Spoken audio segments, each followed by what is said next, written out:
After years of living off-grid, we've looked back at the top 5 things we wish we'd known before we started this journey. Once you move away from a house and living on a street with other neighbours, you start to realise just how long and cold and dark winter is. And with that, also the mud.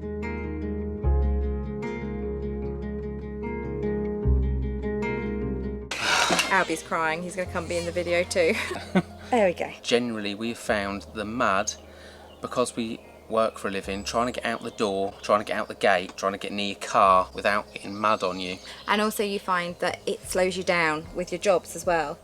We don't have really cold winters, so it's not a case of us being absolutely freezing while we're doing jobs. And in fact, one of the coldest winters we've ever had was not long after we'd moved down here, and it was absolutely freezing.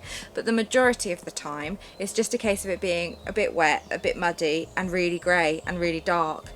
And so rather than it being physically uncomfortable, it's just, it gets you down after a while, because things are harder, and things like getting all your jobs done before you go to work is hard because it's in the dark.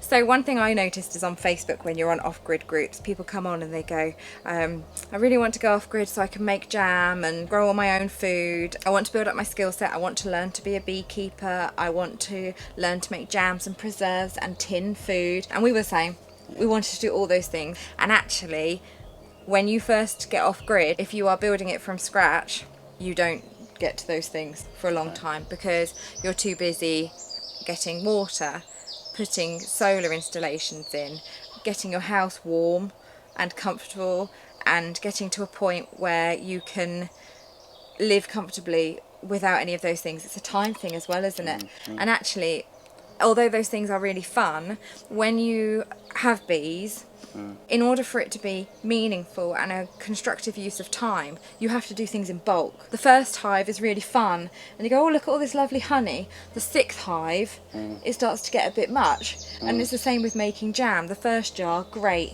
The 50th, 100th jar, you go, actually, this isn't very fun anymore. All these things were more enjoyable when we were living in a normal house. We had time to do the jams and stuff like that. I mean, we'll get to that again, because I mean, it's good that we're actually growing the things for it now, which is brilliant. And you know, that is the dream, to be able to grow all the stuff and then turn it into something. The work pressures, it's good probably to be retired, actually, isn't it, before we start doing this? Yeah. But then again, you know, you get people say they haven't got the health. The health isn't there then at that age. So there's never a perfect time to do anything. It's always mixed with troubles, but it's trying to tweak it so that you get the good bits out of it, isn't it? You're trying to find the balance. Yeah, to learn to enjoy it. You've got to actually sit back and go, do you know what, we've done this, we're doing this, and then we're enjoying it.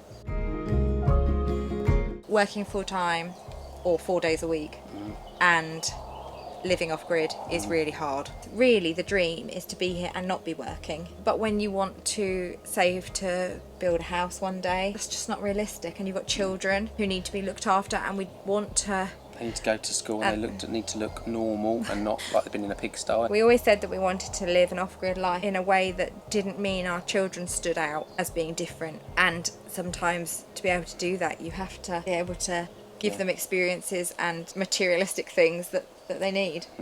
I suppose the dream is that this becomes the norm for people. That would be the thing, if everyone has got their own self-sufficiency and stuff, and they all can respect where everything comes from. You find it particularly hard with your job and working here as well, don't you? It makes it grueling.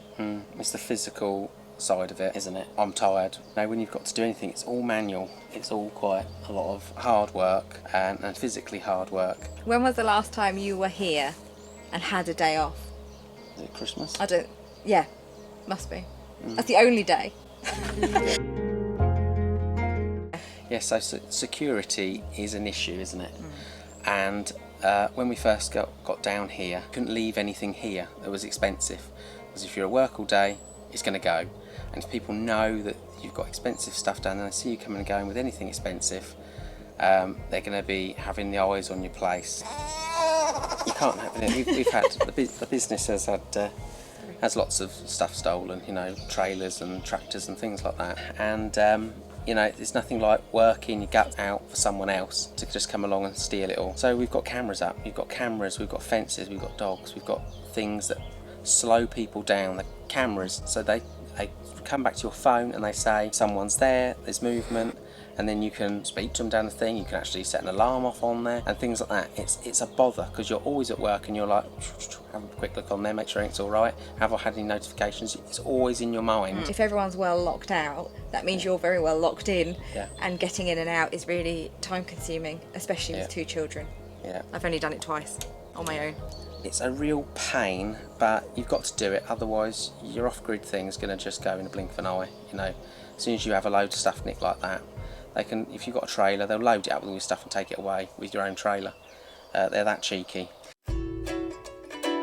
Number 1 is the internet, because you can't have off-grid cameras and things like this without the internet. We couldn't get a signal on our phones when we were down here, so we have a router that's on a pole and it's got a SIM card in it. You say about not being able to have the cameras without the internet. You can't do anything without the internet.